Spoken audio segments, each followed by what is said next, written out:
அனைவருக்கும் வணக்கம். TNPSC group 2 2A preliminary examination வந்து பார்த்தீங்கன்னா வர செப்டம்பர் 14ஆம் தேதி நடக்க இருக்குது. ஸோ ஹால் டிக்கெட்டெல்லாம் ரிலீஸ் ஆயிடுச்சு. ஹால் டிக்கெட்லாம் பார்த்துருப்பீங்கன்னு நினைக்கிறேன். ஸோ நமக்கு வந்து பார்த்தீங்கன்னா இந்த ஓஎம்ஆர் ஷீட்டில் வந்து பார்த்தீங்கன்னா மிஸ்டேக்கே வரக்கூடாது, சரிங்களா? ஸோ இவ்வளோ நாள் நீங்கள் படித்த படிப்பு, அந்த உழைப்பு எல்லாமே நீங்கள் எதன் மூலியமாக வெளிக்காட்ட போகிறீங்கன்னா அந்த ஓஎம்ஆர் ஷீட் வழியாக தான் வெளிக்காட்ட போகிறீங்க. இந்த இருக்கக்கூடிய 3 மணி நேரத்தில் உங்களுடைய பெர்ஃபார்மன்ஸ் எல்லாமே இந்த இடத்துல தான் பண்ண போகிறீங்க. அப்படிங்கிறப்ப இந்த இடத்துல நீங்கள் ஒரு மிஸ்டேக்கும் இடம் கொடுக்கக்கூடாது, எந்த வித கேர்லெஸ் மிஸ்டேக்கும் இடம் கொடுக்கக்கூடாது. இந்த ஓஎம்ஆர் மிஸ்டேக்கால் என்ன பண்ணிடக்கூடாது, நமக்கு மார்க் மைனஸில் போயிடக்கூடாது. ஸோ அதில் நீங்கள் என்ன பண்ணியிருக்கணும்னா ரொம்ப கான்சியஸாக இருக்கணும். இப்போ ஓஎம்ஆரில் என்னென்ன விஷயங்கள் பண்ணணும் அப்படிங்கிறத நான் சொல்லிடுறேன். ஸோ இந்த மாதிரி ஓஎம்ஆர் ஷீட்டு தான் உங்களுக்கு வந்து ப்ரொவைட் பண்ணுவாங்க. ஸோ இதில் வந்து பார்த்தீங்கன்னா பார்ட் 1 பகுதி 1 அப்படிங்கிற ஒரு பகுதி இருக்கும்.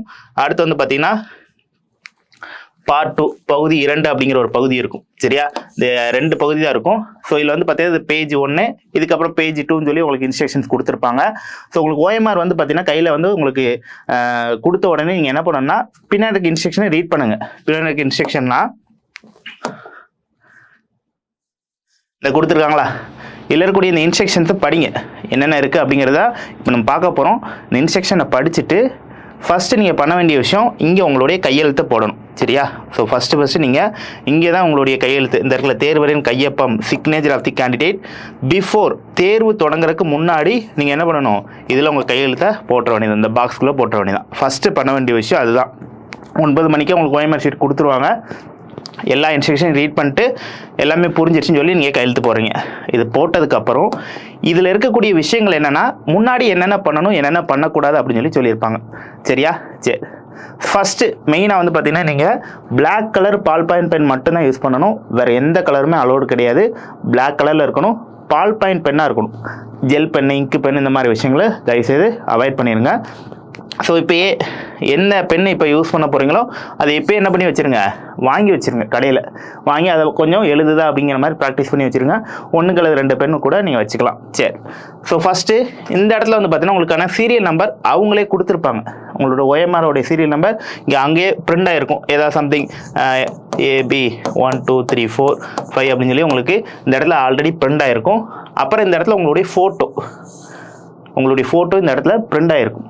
ஸோ நீங்கள் எதுவுமே ஃபில் பண்ண வேண்டாம், எல்லாமே பிரிண்ட் ஆகி தான் இருக்கும். அப்புறம் நேம் ஆஃப் தி கேண்டிடேட், உங்களுடைய பேர் இங்கே வந்து பார்த்தீங்கன்னா உங்களுக்கு பிரிண்ட் பண்ணியிருப்பாங்க. உங்களுடைய ரிஜிஸ்டர் நம்பர் என்னவோ 1 2 3 4 இந்த மாதிரி உங்களோட ரிஜிஸ்டர் நம்பர் பிரிண்ட் ஆகிருக்கும். சப்ஜெக்ட்டு, என்ன சப்ஜெக்ட்டு, எந்த சென்டரில் எழுதுறீங்க, என்ன வென்யூவில் எழுதுறீங்க, என்னைக்கு, என்ன டேட்டு, என்ன செஷன், இந்த ஒட்டுமொத்த எல்லாமே என்ன பண்ணியிருப்பாங்க, உங்களுக்கு பிரிண்ட் பண்ணியிருப்பாங்க. நீங்கள் பண்ண வேண்டியது அதில் இருக்கக்கூடிய டேட்டாஸ் எல்லாமே கரெக்டாக இருக்கா அப்படின்னு தான் பார்க்க போகிறீங்க. உங்களுடைய பேர் வந்து கரெக்டாக இருக்கா, ரிஜிஸ்டர் நம்பரில் ஹால் டிக்கெட்டில் இருக்கக்கூடிய ரிஜிஸ்டர் நம்பர் எதுவும் ஒன்றா இருக்கா அப்படின்னு மட்டும் பார்த்துக்கோங்க. அதுக்கு ஒன்றா தான் இருக்கும், அதில் எந்த வித மாற்றம் கிடையாது. ஸோ ஹால் டிக்கெட்டில் இருக்கிற மாதிரி தான் இங்கே இருக்க போகுது. ஸோ இது எல்லாத்தையும் செக் பண்ணிக்கிற வேண்டியதான். அதுக்கப்புறம் 2 இடத்துல நீங்கள் ப்ரெசன்ட் வந்து மார்க் பண்ணணும். ஸோ இந்த இடத்துல செக்ஷன் 5 அப்படின்னு இருக்க இடத்துல என்ன பண்ணணும்னா ப்ரெசன்ட் அப்படிங்கிற விஷயத்த மார்க் பண்ணணும். செக்ஷன் 5 இங்கேயே இருக்கும். ஸோ இங்கே என்னென்னா ப்ரெசன்ட் அப்படிங்கிறத மார்க் பண்ணணும். நீங்கள் ப்ரெசன்ட் ஆகிட்டீங்கன்னு சொல்லி 2 இடத்துல நீங்கள் மார்க் பண்ண வேண்டிய விஷயம் இருக்குது, சரியா? 2 இடத்துலையும் மார்க் பண்ணிட வேண்டியதான். அதுக்கப்புறம் ஸோ இந்த பாக்ஸ் இருக்குல்ல, இது வந்து பார்த்தீங்கன்னா உங்களுக்கு கொஸ்டின் புக்லெட்டோடைய நம்பர். உங்களுக்கு வந்து பார்த்தீங்கன்னா 9:30க்கு எக்ஸாம்னா 15 மினிட்ஸ்க்கு முன்னாடியே 9:15க்கே உங்கள் கையில் கொஸ்டின் பேப்பர் கொடுத்துருவாங்க. நீங்கள் 9:15க்கே வாங்கிடலாம். வாங்கிட்டு உங்கள் கொஸ்டின் புக்லெட்டை பிரித்து உள்ளக்கு ஏதாவது பிரிண்ட் ஆகாமல் ஏதாவது பேஜஸ் இருக்குதா, அல்லது கவுண்டிங்கில் ஏதாவது பேஜ் மிஸ்மேட்ச் ஆகுதா அப்படின்னு ஏதாவது விஷயங்கள் இருந்தால் நீங்கள் என்ன பண்ணிக்கலாம்னு அந்த புக்லெட்டை மாற்றிக்கலாம். சப்போஸ் எல்லாமே கரெக்டாக இருக்குன்னு சொல்லி நீங்கள் என்ஷூர் பண்ணிட்டீங்கன்னா அந்த புக்லெட்டில் இருக்கக்கூடிய நம்பர், அந்த கொஸ்டின் புக்லெட்டில் உங்களுக்கு டாப்பில் வந்து ஒரு நம்பர் இருக்கும். ஸோ அந்த நம்பரை இங்கே எழுதி நீங்கள் அதுக்கு நேராக ஷேட் பண்ணணும். இப்போ எக்ஸாம்பிளுக்கு 1,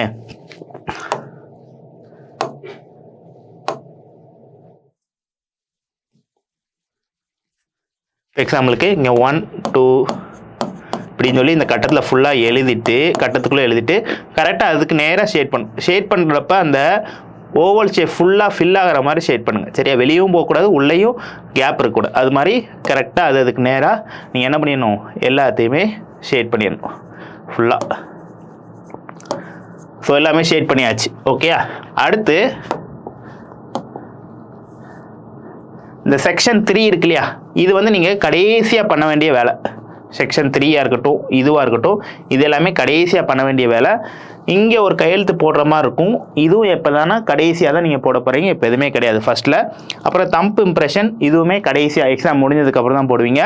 அடுத்து வந்து இங்கே வந்து பார்த்தீங்கன்னா கண்காணிப்பாளருடைய கையெழுத்து, நம்மளுடைய இன்விஜிலேட்டர் தான் கையெழுத்து போடுவாங்க. அப்போ இதில் எந்த வேலையுமே கிடையாது. ஸோ நீங்கள் மெயினாக பண்ண வேண்டியது, கொடுத்தோனையும் எல்லாத்தையும் செக் பண்ணுறீங்க, ப்ரெசென்ட்டை மார்க் பண்ணுறீங்க, கொஷின் புக்கில் தருவாங்க, அதை ஃபில் பண்ணுறீங்க, 9:30க்கு எக்ஸாமை ஆரம்பிச்சிருங்க. ஸோ நமக்கு 200 கொஸ்டின் இருக்கும். ஸோ இதில் வந்து 3 காலமாக கொடுத்துருப்பாங்க.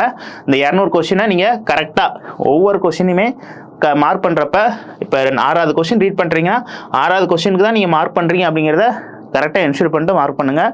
மேலே கீழே தப்பாக மார்க் பண்ண வேண்டாம். அந்த இருக்கக்கூடிய அந்த 3 மணி நேரத்தை கரெக்டாக யூட்டிலைஸ் பண்ணிங்க, சரியா? ஸோ ஃபஸ்ட்டு காலம், செகண்ட் காலம், 3 காலம் இருக்கும். ஸோ இந்த 200 கொஸ்டின் நீங்கள் என்ன பண்ணிடுங்க, மார்க் பண்ணிடுங்க. இன்னொரு ஒரு மெயினான விஷயம், இதில் உங்களுக்கு 5 ஆப்ஷன் இருக்கும். இ ஆப்ஷன் அப்படிங்கிற ஒரு விஷயம் கொடுத்துருப்பாங்க.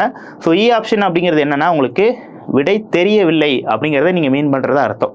ஸோ விடை மேலே இல்லை அப்படிங்கிறது அர்த்தமே கிடையாது அந்த இடத்துல. இன்னும் நிறைய பேர் இ ஆப்ஷன் யூஸ் பண்ணுவீங்க. தயவு செய்து டிஎன்பிஎஸ்சியை பொறுத்த மட்டும் ஈங்கிற ஆப்ஷன் யாருமே யூஸ் பண்ணாதீங்க. அந்த இ குறிக்கிறதுக்கு பதிலாக 4 ஆப்ஷனில் எதுலையா ஒன்று குறித்தா கூட டைட் ஆகிறதுக்கான வாய்ப்புகள் அதிகம் இருக்குது. ஸோ அதனால் இ ஆப்ஷன் யாருமே குறிக்க வேண்டாம். எதுவுமே தெரிலனாலும் பரவாயில்ல, ஏபிசிடி 4க்குள்ளே ஏதாவது ஒரு ஆப்ஷனை மார்க் பண்ணுங்கள், சரியா? ஸோ 200 கொஸ்டினுக்குமே தயவுசெய்து மார்க் பண்ணிடுங்க.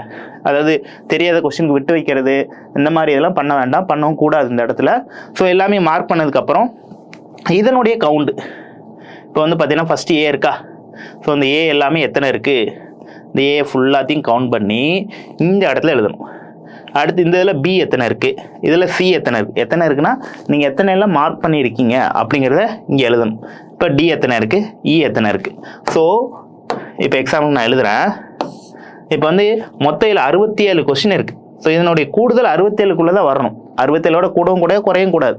இப்போ எக்ஸாம்பிளுக்கு ஏ வந்து பார்த்தீங்கன்னா ஒரு 20, பி ஒரு 20, சி ஒரு 20, டி ஒரு 7, இ வந்து 0. அப்போ எல்லாத்தையும் கூட்டினா என்ன வருது, 67 வருது. ஓகே, அதுக்கப்புறம் இதுலேயே 67 கொஸ்டின் தான் இருக்கும். ஸோ இங்கேயும் கரெக்டாக ஏல ஒரு 7, இதில் ஒரு 20, இதில் ஒரு 20, இதில் ஒரு 20, இது 0. அடுத்து இங்கே வந்து ஒன்று மிஸ் ஆகிருக்கும். அப்போ 66 கொஸ்டின் தான் இந்த இடத்துல இருக்குது உங்களுக்கு. அப்போ 66க்கு மேலே தேவை போடணும். எல்லாத்தையும் கரெக்டாக எண்ணி போடுங்க, பொறுமையாக. கடைசியில் ஒன்று 1/4 மணி நேரம் இதுக்கு தான் கொடுப்பாங்க. 1/4 மணி நேரம் போதுமான டைம் இருக்கும். அதனால் அவசரம்லாம் பட வேண்டாம், அந்த 1/4 மணி நேரம் இதுக்கு யூட்டிலைஸ் பண்ணிக்கலாம்.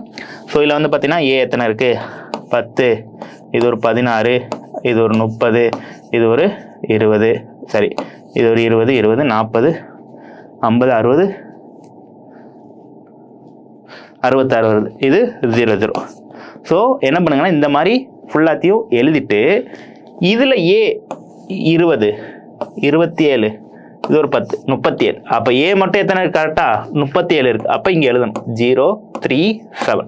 புரியுதா? என்ன பண்ணீங்க, இதுக்கு நேரம் இருக்க ஏ இங்கே எழுதிருக்கீங்க, இதுக்கு நேரம் இருக்கிற ஏ இங்கே எழுதிருக்கீங்க, இதுக்கு நேரம் ஏ எழுதிருக்கீங்க. அப்புறம் இந்த 3 ஏ கூட்டி எங்கே எழுதுறீங்க, டோட்டலாக ஏ எத்தனை அப்படிங்கிறது இங்கே எழுதுறீங்க. அப்போ இங்கே 0, 3, 3, 7 அப்படின்னு சொல்லி இங்கே நீங்கள் மார்க் பண்ணணும்.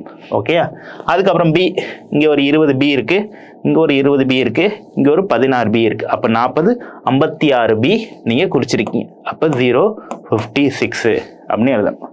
அடுத்து இங்கே சி ஏ, இங்கே ஒரு 20, 40, 60 சி குறிச்சிருக்கீங்க. அடுத்து டி, இங்கே ஒரு 7, இங்கே ஒரு 20, 27, இங்கே ஒரு 20, 47 கொஸ்டின் என்ன குறிச்சிருக்கீங்க. ஸோ இந்த மாதிரி நான் ப்ரெஸ்மெண்ட்டாக போட்டிருக்கேன்.